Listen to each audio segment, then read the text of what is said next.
Bismillahi awwaluhu wa akhiruh. Welcome to the third session of our seminar on an introduction to Islamic Eschatology here at the Coombs Farm in Croydon in London. And we thank Allah who in His kindness has allowed us to teach this subject.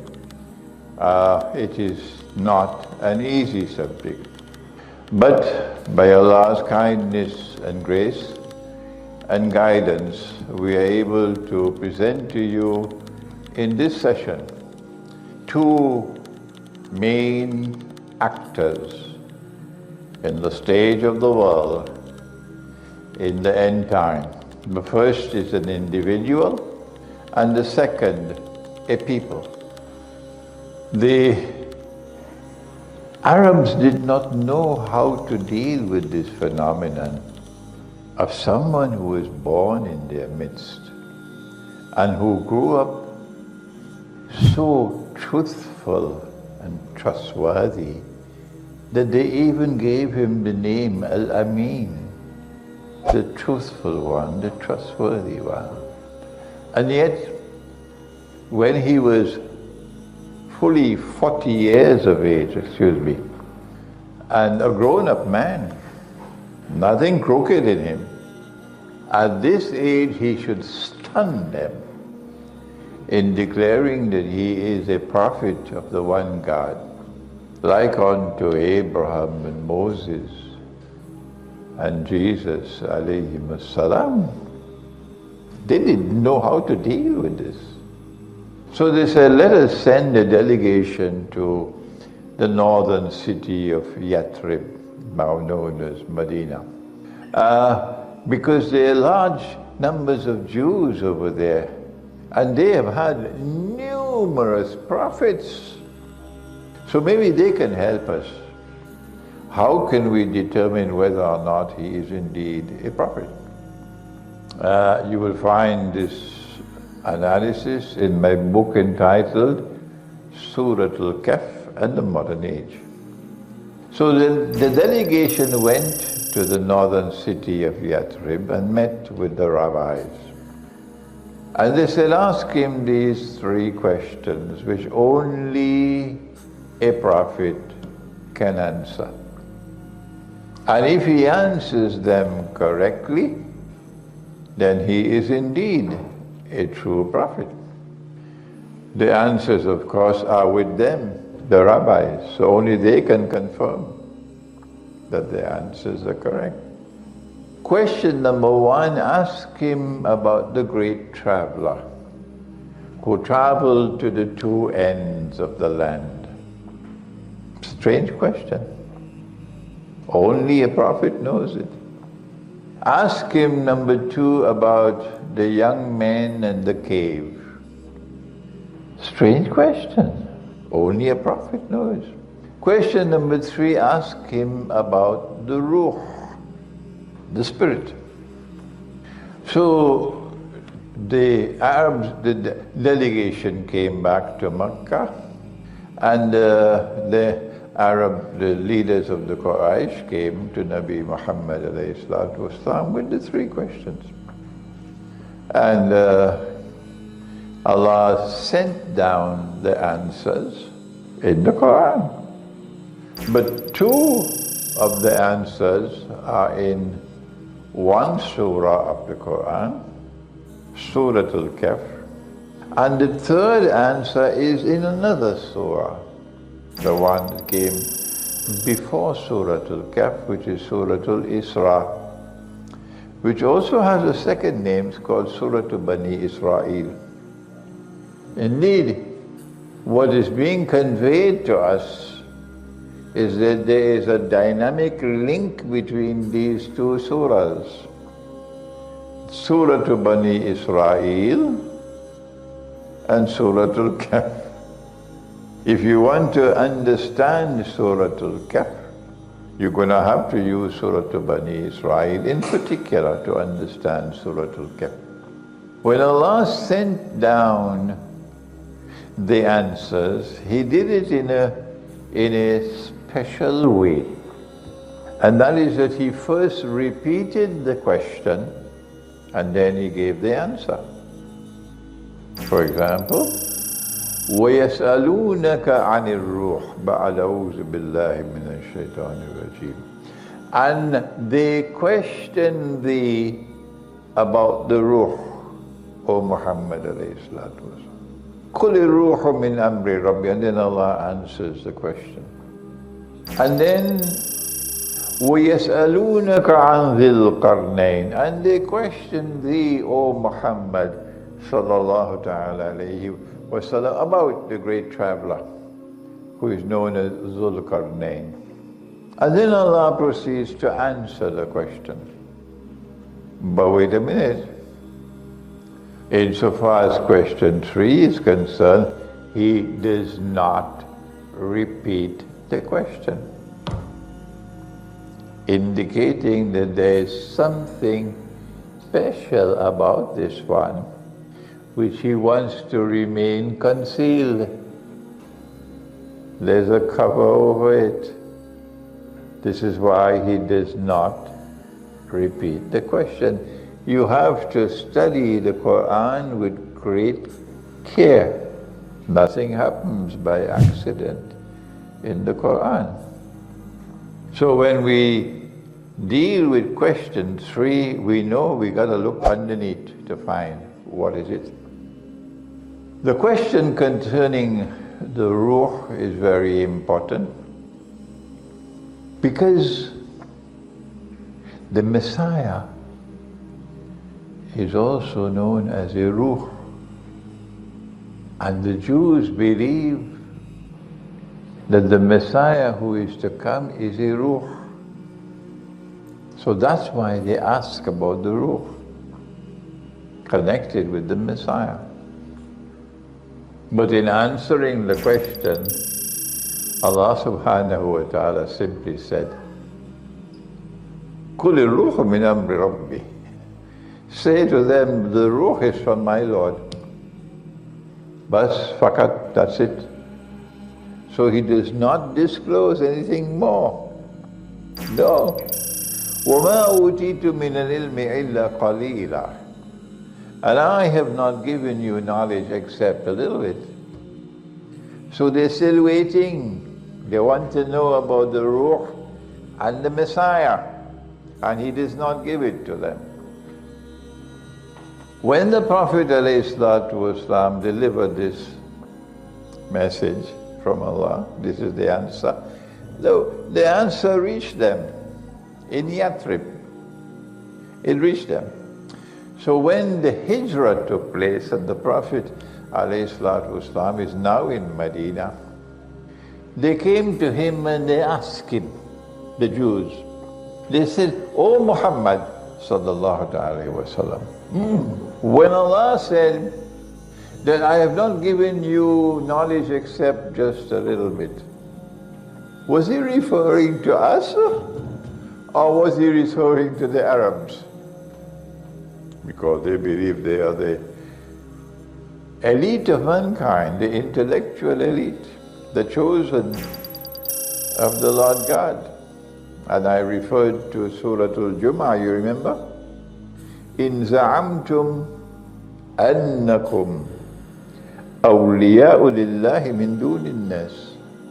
If you believe that you are the chosen people of the Lord God, to the exclusion of the rest of mankind, فَتَمَنَّوُا الْمَوْتَ إِن كُنْتُمْ صَادِقِينَ. Come on, why don't you desire death? So there is a reference to the chosen people in the Quran, and Allah has rejected it.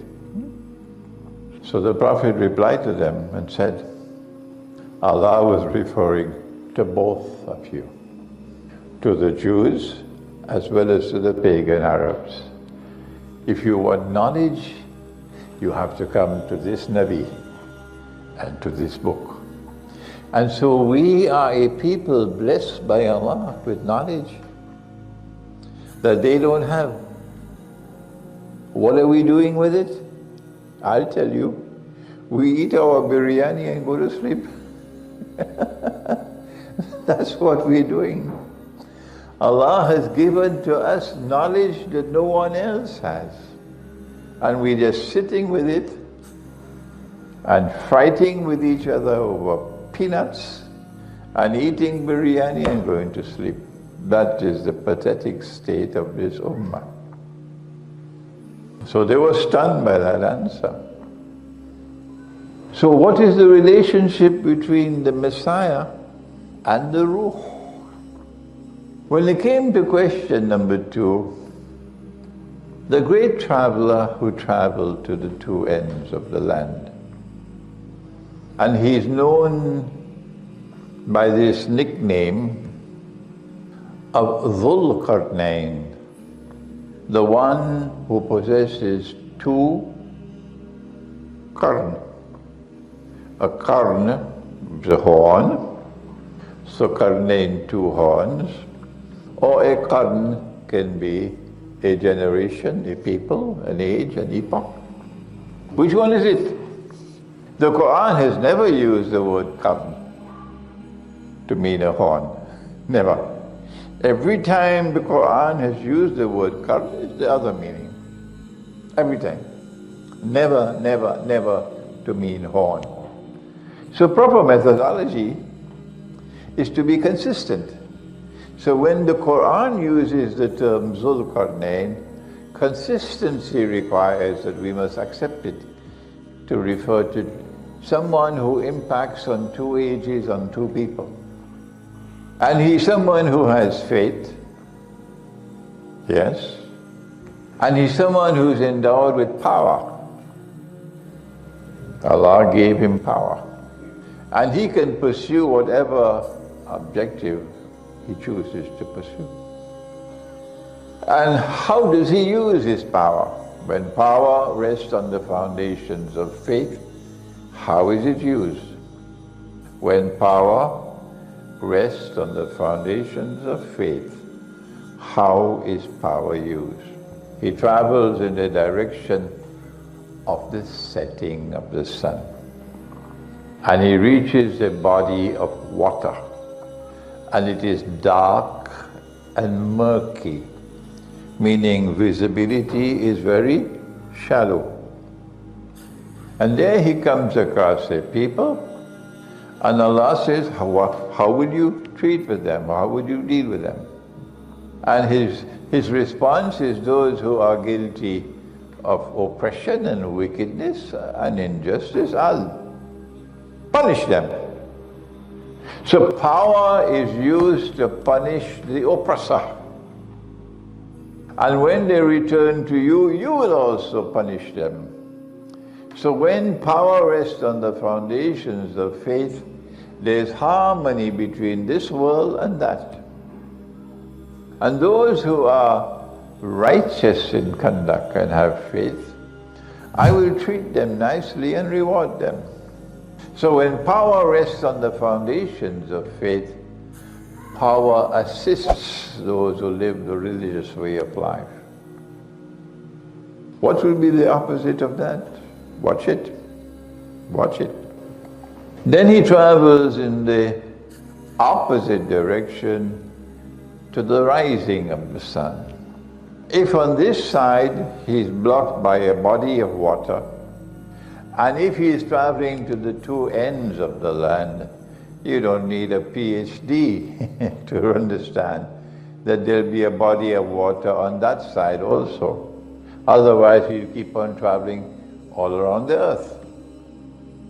So we're looking for a geographical location where there's a body of water to the west and a body of water to the east.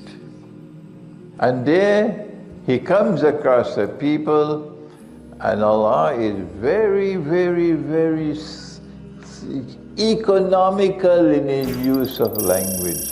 لَمْ نَجْعَلْ لَهُمْ مِن دُونِهَا سِتْرًا. Very economical in the use of language. Very few words. Maybe a people living a primitive way of life, and Allah knows best. So how are you going to deal with them?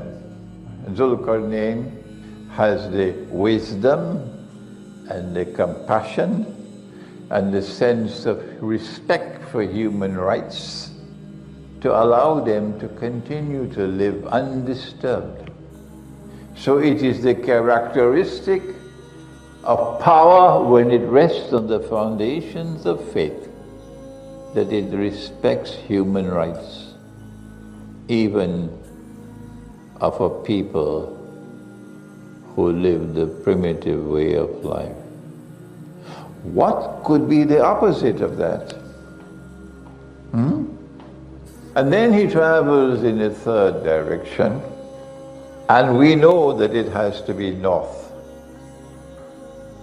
And there he comes across a range of mountains, and there's a pass between the mountains.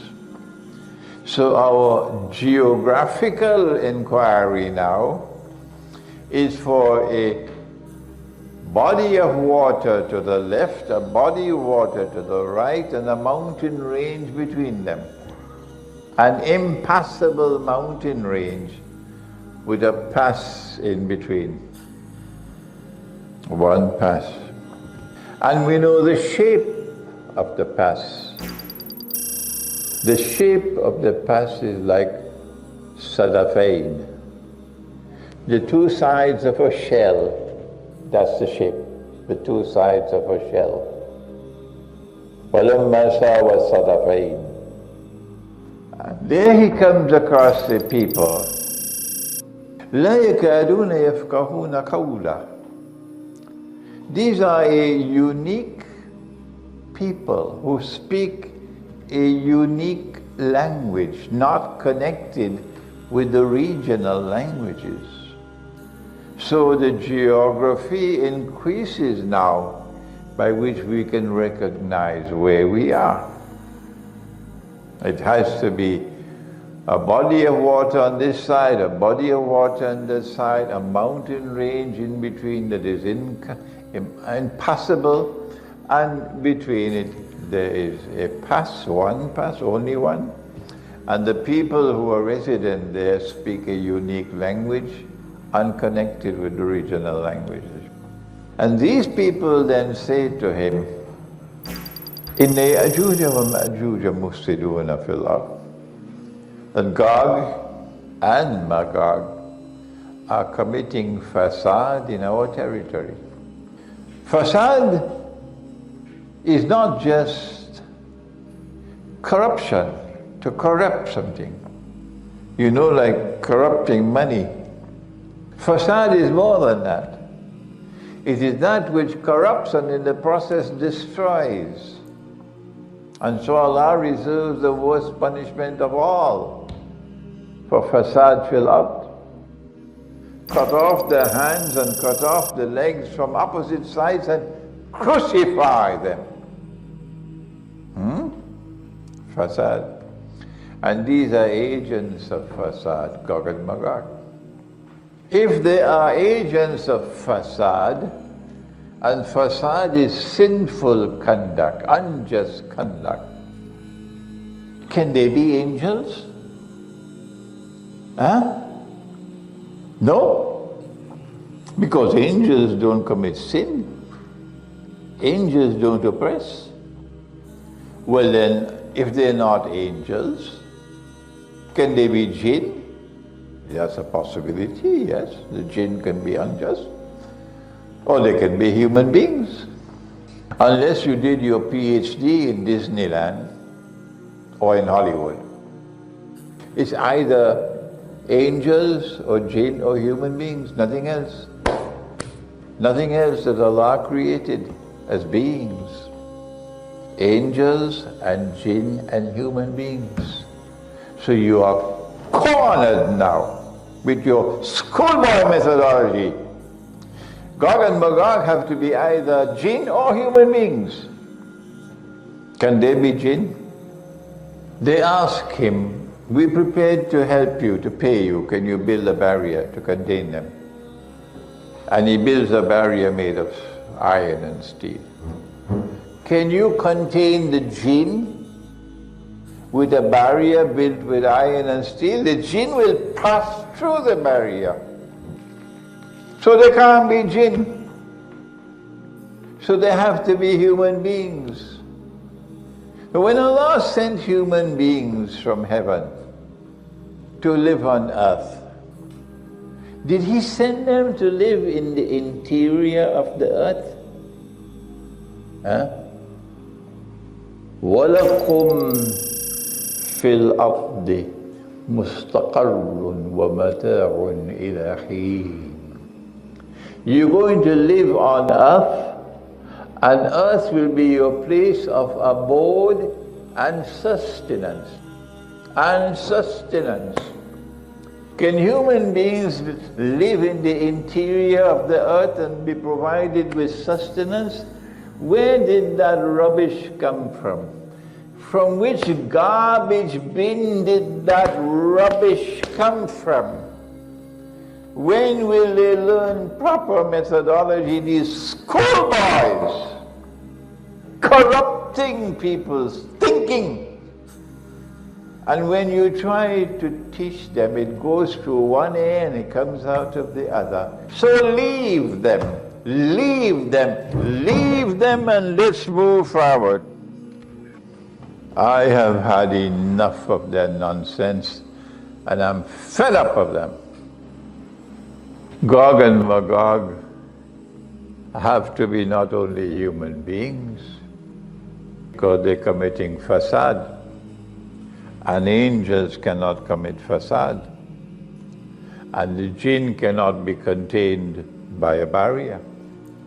So Gog and Magog have to be human. This is elementary logic, not sophisticated logic.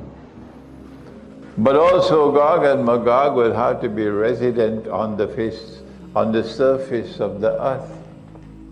وَلَكُمْ فِي الْأَرْضِ مُسْتَقَرٌّ وَمَتَاعٌ إِلَى حِينٍ.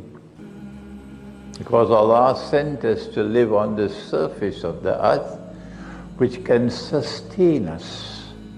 But the schoolboy cannot understand that, so he's still insisting they're living like ants down in the interior of the earth. So leave the schoolboy with his nonsense. So he builds the barrier, and they are contained. And then he says, هذا رحمة من ربي فإذا جاء وعد ربي جعله دكا وكان وعد ربي حقا. I have built this, and this is a rahmah from my Rabb, an act of kindness. But when that time comes of which my Lord has warned, Allah is going to bring down the barrier and they'll be released. وَكَانَ وَعْدُ رَبِّ حَقًّا. And then the promise of my Lord, or rather the warning of my Lord, will come to pass. And so in the first of the two ages and the people, the world is safe from Gog and Magog. But in the second of the Qarnayn, they will be released, and the world will have to face Gog and Magog. This is the Qarnayn, two currents. In the first one, power rested on the foundations of faith. But in the second one, power is used to oppress. They are agents of fasad. So these cannot be a people of faith. So power rests now on foundations which are godless. And power is used in the second of the two currents to oppress. But Allah speaks in a Hadith al-Qudsi in Sahih Muslim, I have created creatures of mine, meaning Gog and Magog, so powerful that none but I can destroy them. So when they are let loose, when Allah brings down the barrier, you cannot stand up to them. No. Not even Dhul-Qarnayn. Only Allah can destroy them. But what you can do is to use a language of a game called chess. You can checkmate them. And that's what Dhul-Qarnayn did when he bit the barrier. They were checkmated. He checkmated them the first time, and he'll checkmate them the second time as well, after they have been released. And so now we know that what the Jews, the rabbis were questioning him about was whether he knew about Gog and Magog. That's what they wanted to know. But that's the third journey, whereas they ask only about the first and the second. You see their strategy? Only a prophet would know about the third journey, and only a prophet would know about Gog and Magog. So when they get their answer, now they're stunned with the answer. Then Allah spoke secondly in the Quran about Gog and Magog. He says, وَحَرَامٌ عَلَى قَرْيَةٍ أَهْلَكْنَاهَا أَنَّهُمْ لَا يَرْجِعُونَ لَا يَرْجِعُونَ أَبَدًا. A town which was destroyed, and the people of the town were expelled, and then a ban was placed on them that they could never return to reclaim this town as their own. Abada, ever. Kabini. Hatta إذا فتحت يأجوج ومأجوج وهم من كل حدب ينسلون.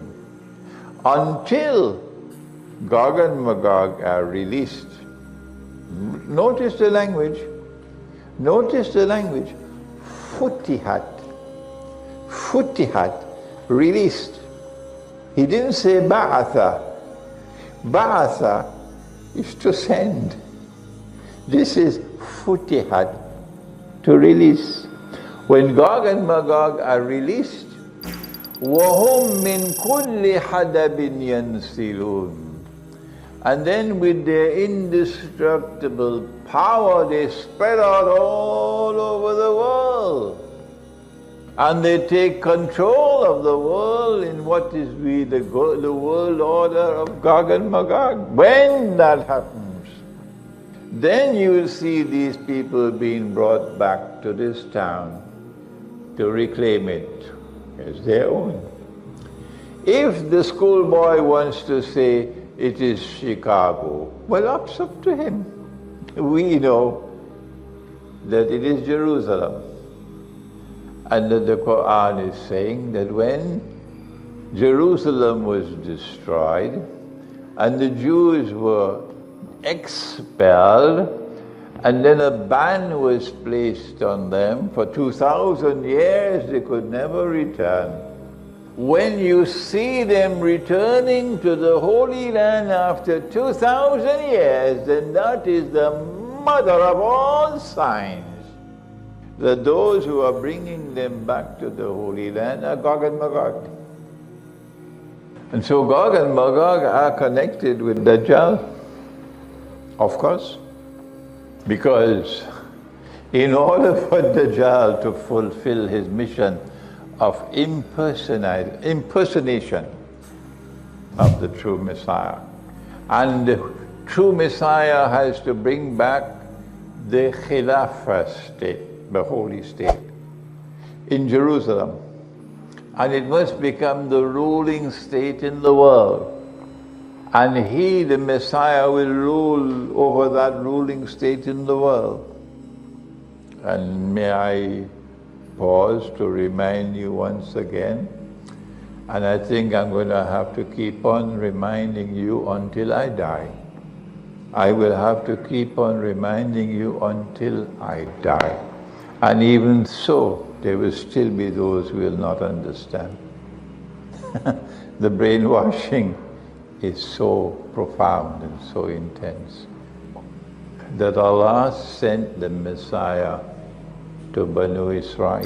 You don't believe me? Check it out. Go and look in the Quran. Find it there. Twice in the Quran he says it, that he sent the Messiah to Banu Israel. And if there is any change in that, only Allah can change it. You cannot. Only Allah can change it. And if there's any change in that, it must be in the ayat muhkamat of the Quran, not in the mutashabihat. No such thing in the ayat muhkamat of the Quran. None. And so the conclusion is that when Nabi Isa alayhi salam returns, he's coming back to them, Banu Israel. And those who follow him from that ummah, they are the ones who are going to be raised. وَجَاعِلُ الَّذِينَ اتَّبَعُوكَ فَوْقَ الَّذِينَ كَفَرُوا إِلَى يَوْمِ الْقِيَامَةِ. Surah Al-Imran. That Allah is going to raise them who follow Jesus alayhi salam when He returns. He will raise them to a position of dominance over those who are committing kufr against Him, which is that world of Gog and Magog out there, which controls power in the world today. And so that ruling state in the world, over which He will rule, Nabi Isa alayhi salam, will not be people who follow Muhammad alayhi salatu wasalam. Someone has to do some rethinking and remove the brainwashing. We will have our Khilafah state. And I quoted to you from Surah An-Nur, وَعَدَ اللَّهُ الَّذِينَ آمَنُوا مِنْكُمْ وَعَمِلُوا الصَّالِحَاتِ لَيَسْتَخْلِفَنَّهُمْ فِي الْأَرْضِ كَمَا اسْتَخْلَفَ الَّذِينَ مِنْ قَبْلِهِمْ إِلَى آخِرِ الْآيَةِ. So yes, and we will have Imam al-Mahdi. And it will be there in Mecca. And these two will cooperate and collaborate with each other. If he is to impersonate the true Messiah, then that false Messiah will also have to rule the world from Jerusalem. So he'll have to liberate the Holy Land, which is under Muslim rule for 1,000 years. And he'll have to bring the Jews back to the Holy Land. They've been dispersed. Who will bring them back? Allah says it's going to be Gog and Magog. So Gog and Magog are working with Dajjal in bringing the Jews back to the Holy Land. But they first have to liberate the Holy Land. The same people who liberate the Holy Land for the Jews are the same people who will bring the Jews back to the Holy Land. And it's the same people who will revive a state of Israel in the Holy Land for Dajjal. And that Israel, that holy Israel, has to become the ruling state in the world. So the Gog and Magog are acting on behalf of the Dajjal. And only when that state of Israel becomes the ruling state in the world, only then can Dajjal declare, I am the Messiah. And rub his hands and say, crick, crack, the wire bend, and that's the way the story ends. Mission accomplished. So there you are. The link between Gog and Magog and Dajjal, you cannot study these two subjects in isolation. You got to be able to connect the dots. You got to be able to see the link between the two. The Prophet said, alayhi salatu wassalam, that when Dajjal is released, he will live on earth for 40 days. Yawmun kasana, a day which will be like a year. Yawmun kashahr, a day which will be like a month. Yawmun kajum'a, a day which will be like a week. Wasairu ayyamihi ka'ayyamikum, and all his days, meaning all the rest of his days, like your days. In other words, Dajjal is going to have a mission comprised of 3 stages. 3 stages. Before he enters into our world of space and time, when his day is like our day. Prior to this, you can't see him. He is here, but you can't see him. So what? The jinn are here, can you see them? The angels are here right on your shoulders. Can you see them? No. So Dajjal is here, but you can't see him until the 3 stages are over, and then he enters into our world of space and time when he is born of a human being. I mentioned this in the last session. The Quran now explains to us that there's also an additional way of recognizing these 3 stages. In Surah Al-Mursalat, Allah subhanahu wa ta'ala speaks and he says, Intaliku, proceed. Go on, let the historical process now unfold. Ila zillin, to a shadow. This is a shadow. In order for there to be a shadow, there must be something to create a shadow. This is a shadow of that.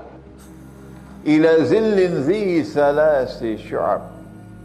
A shadow is going to come upon the world, and that shadow will emerge in 3 stages, will have 3 parts.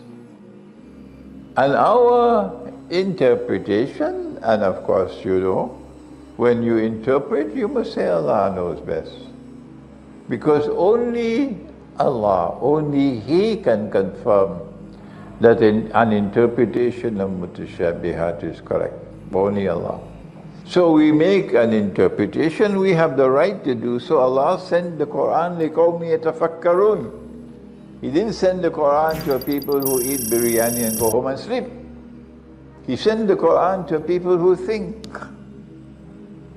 And we say that the 3 stages of the shadow are the 3 parts of the mission of Dajjal. That the first part of the shadow will be quite long, and the second part will be shorter, and the third part will be quite short. And only after these 3 parts of the shadow have been completed will the shadow disappear and the man come himself in person, Al-Masih, ad-Dajjal. It looks very much as though he's already been released. Nabi Muhammad ﷺ had a companion whose name was Tamim ad-Dari. He was a Christian from Palestine, from Al-Muqaddasa. He took the Shahada and became Muslim. And he came to the Prophet ﷺ and narrated something which we must understand to have been a vision, not an actual event. And then the Prophet said, this confirms what I've been saying to you. And then he narrated the event. That Tamim ad-Dari and some 40 of his companions went on a ship, and a storm blew them until eventually, after 1 month's travel, they reached an island. And when they got off the ship, they were confronted by a very hairy creature or beast. It says, I am Jassasa, spying. Wala tajassasu, Jassasa, spying. So an island with expertise in espionage and spying. James Bond kind of stuff. Sounds familiar? Jassasa has so much hair that you can't tell which side is head and which side is tail. Like in Lower Manhattan, sometimes you can't tell who is a man and who is a woman. So, an island which conceals its true identity. An island which conceals its true identity. And an island with PhD in deception and espionage. Oh yes, PhD in deception and espionage. And Jassasa said, there's someone waiting to see you, pointing to a monastery which is lying in ruins, meaning this is an island in which religion is going to collapse. And the churches and synagogues are going to be sold to McDonald's hamburgers and Kentucky Fried. And you go into a masjid to perform salat and you, oh no, this used to be a church. We bought it from them. This used to be a synagogue. We bought it from them. Huh? Or otherwise it'd be a, what is it called? Pizza Hut. Ah, yes. It used to be a church, and now it's Pizza Hut. This is what this island is going to be like.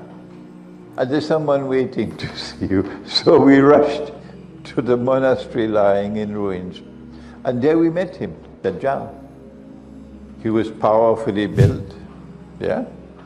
And, but he had his hands chained to his neck, and he had his feet chained together. And we have a physical description about him. And if he was one-eyed, then we had to be blind not to see it. If this was a man with only one eye, his left eye, and his right eye was blind and looked like a bulging grape, we had to be blind not to see it. But we were not blind. And we were giving a description about him. And there's nothing in that description about a man with one eye. Mind you, be careful. And then Dajjal asked them a number of questions. And then finally he said, I am Dajjal. And when I'm released, I'm going to enter every town and every city, including London, of course. But I'll not be allowed to enter Mecca and Medina. So which island is this? When he's released in a day which is like a year, it is from this island, in the first stage of the shadow, that he has to commence his mission to eventually rule the world from Jerusalem. If you want to tell me it is Taiwan, well fine, that's your choice. He says Singapore, fine, that's your choice. We're not going to argue with you. Okay? But we say it is the island of Britain. And they say, oh, what a fool is this Sheikh Imran Hussein. He never studied geography at school. They didn't teach geography in Trinidad in the Caribbean. He doesn't know. The Prophet said that Dajjal will come from the east, from the east, from the east, from the east, from the east, and Britain is to the west. Poor Imran Hussein, he doesn't know geography. So leave them. We come back to that nonsense. When Dajjal is released, he's not going to be in our world of space and time. There is no east and no west in other worlds. East and west belong only to this material universe. But the schoolboy doesn't know that. So the only time east and west will apply to Dajjal is when he emerges in our world of space and time. But the schoolboy doesn't know that. It is at that time that he'll come from the east, when he emerges in our world of space and time. But the schoolboy doesn't know that. Before that, he's not in our world of space and time. We say Britain fits the description. How else can we explain that the prince of modern Western civilization, this is Britain, the prince of modern Western civilization. Modern Western civilization came as a secular society, secular civilization, with a secular political philosophy, with a secular model of a state. And Britain is par excellence the secular model of a state. So why should a secular model of a state be obsessed with a holy land and the holy state of Israel? It doesn't fit the bill. The only way we can explain Britain's obsession with the Holy Land, that they should wage jihad wage jihad to liberate the Holy Land. And eventually it is a British commander, British general, a man named Allenby, who leads a British army with Arabs fighting faithfully with him and Punjabis fighting faithfully with him, who defeat the Ottoman army, and in 1917 enters Jerusalem to liberate it. And when Allenby entered Jerusalem, guess what this prince of the secular world said? He said, today the Crusades have ended. Confirming that Britain was part and parcel of a holy war, a secular state and a holy war. This is the deception. The Balfour Declaration came from Britain, that Her Majesty's government will now work for the establishment of a Jewish state, a Jewish homeland in the Holy Land. How can you explain that? There's no explanation other than they're doing this on behalf of Dajjal.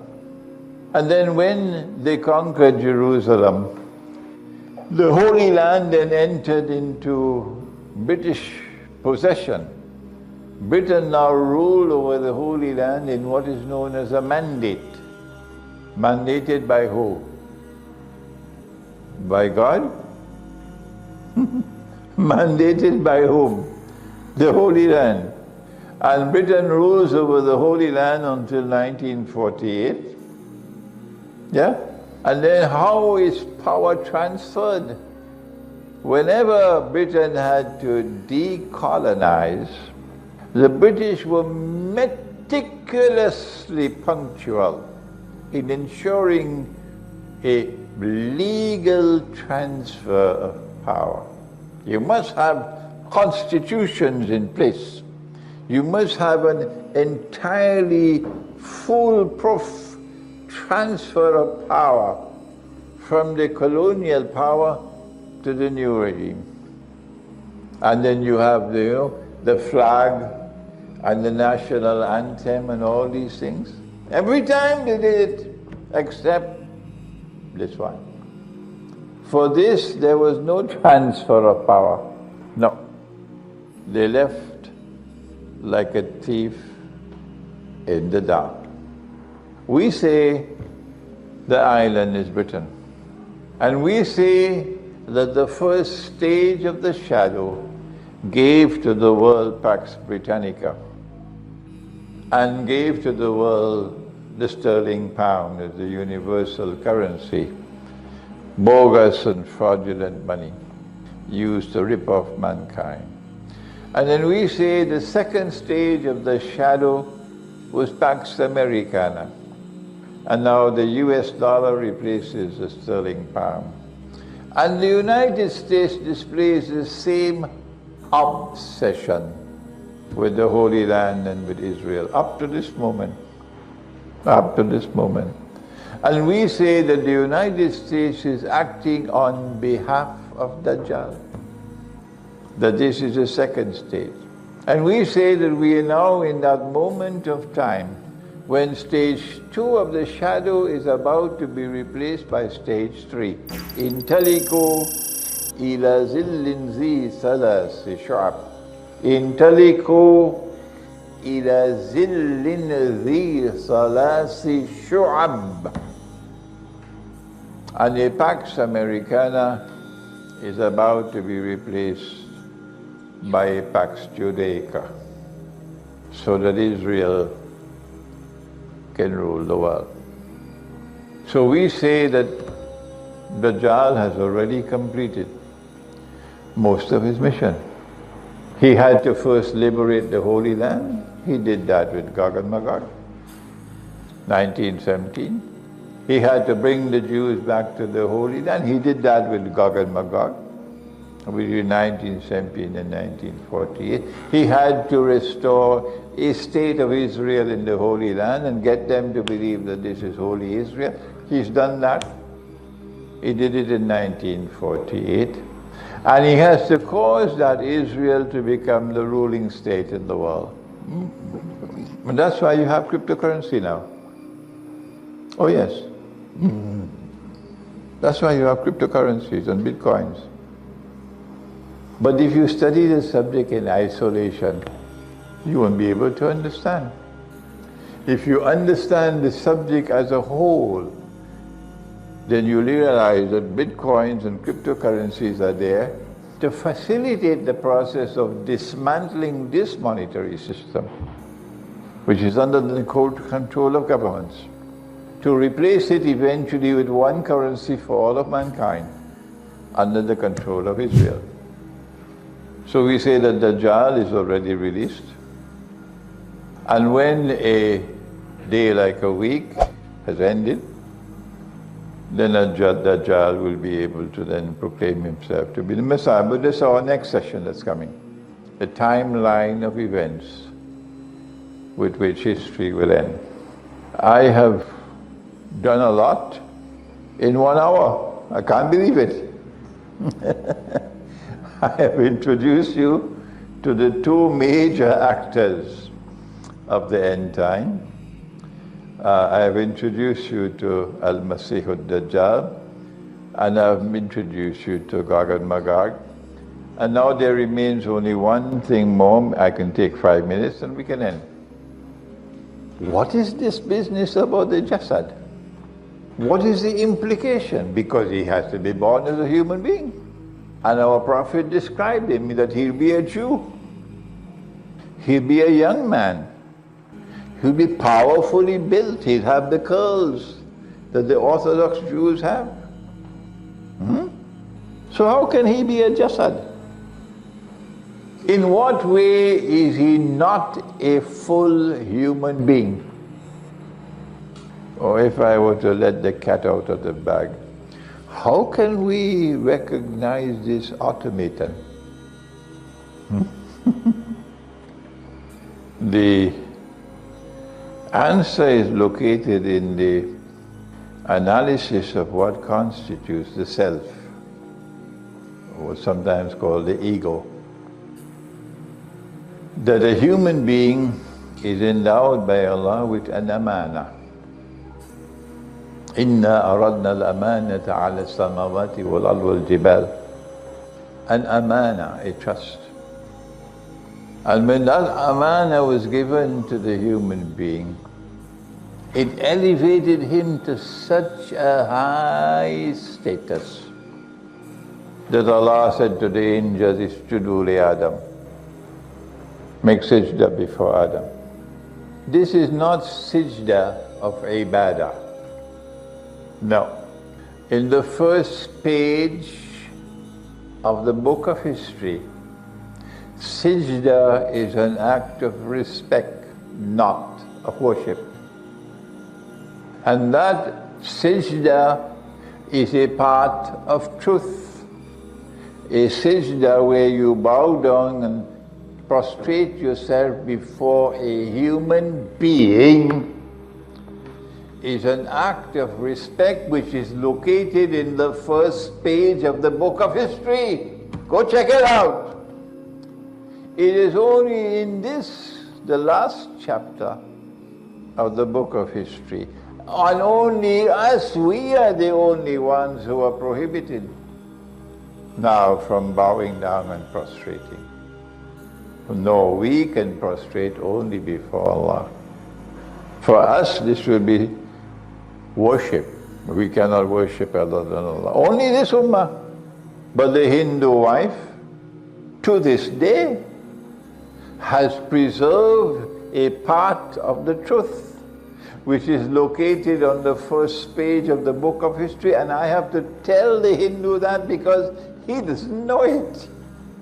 I have to tell him that you have preserved in Hinduism something which is located on the first page of the book of history, namely sajda, as an act of respect.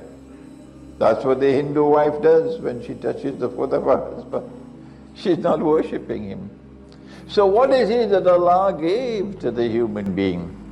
that the angels were asked to make sajda out of respect, not worship. What was this amana?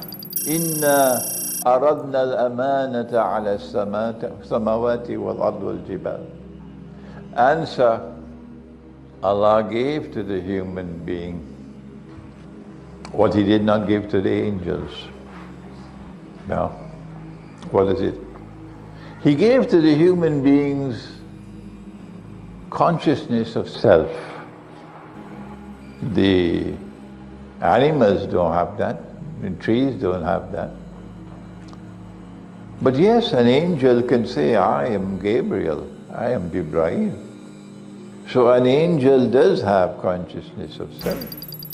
And the jinn, yes, ana khayru minhu, I am better than him. The jinn can say I. They also have consciousness of self, and so do the human beings. But the angels don't have a free will. They don't have a self-directed will. No. وَيَفْعَلُونَ مَا يُؤْمَرُونَ. Whatever Allah orders, they have to act on it. Yes, the jinn do have, and so do the human beings. But there's something more. Allah has given to the human being what is known as a creative intellect, a capacity to pursue knowledge independently, not just book knowledge, a capacity to extend the frontiers of knowledge, a capacity for insight, internal, intuitive, spiritual insight, a capacity for basira, and ta'bud Allah ka'annaka tarah. But you should worship Allah as though you're seeing Him with your internal sight. We are the only ones with that.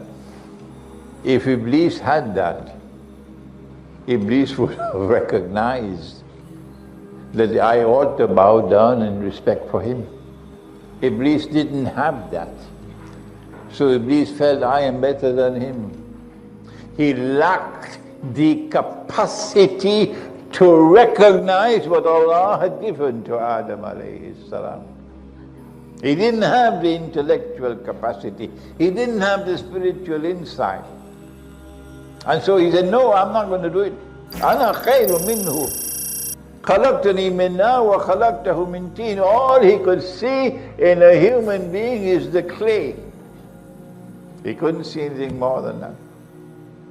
So this is what Allah gave to the human being. And I want to share with you in ending now. This is my insight. You don't have to agree with me. In fact, I would be very pleased if you do not agree with me, and you do your own homework, and you think the way I had to think. That will please me very much. You climb the mountain. You tell me what it is to be a jasad. I say he's a jasad because he may have the capacity to say, yes, I am the Messiah. Al-Masih. That's what the Prophet said. He will say, Al-Masih. I am the Messiah. So he has self-consciousness. But I don't think he has a self-directed will.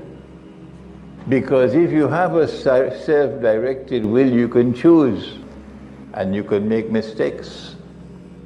But he is programmed not to make mistakes. Everything he does is programmed. Dajjal. So I say he's a jasad because he lacks a self-directed will or a free will. Secondly, I say he's a jasad because, like the angels, he does not have a creative intellect. He does not have to think to get knowledge. Because when you think to get knowledge, you make mistakes, like I have made mistakes. Not him. He doesn't make mistakes because he's not engaged in independent thinking. He does not possess a creative intellect. This is my understanding. So you may call it artificial intelligence, You can call it an automaton. But you know that in the world at the end time, the world is going to become filled with Dajjals. People who lack the capacity to think for themselves. And Hollywood chooses for them and thinks for them. And the cell phones thinks for them and television thinks for them. They lack the capacity for a creative thought. They cannot think. The art of thinking is gone. So they're shallow people. A world filled with shallow people. And number two, they lack the capacity to choose for themselves, like Dajjal. And Hollywood will choose for them. And the children, most of all, will be like Dajjal. And the piper of Hamelin, he plays the tune, and they'll all dance to his tune, and he'll take them into the fire. With this, we'll end our session for today. We took for exactly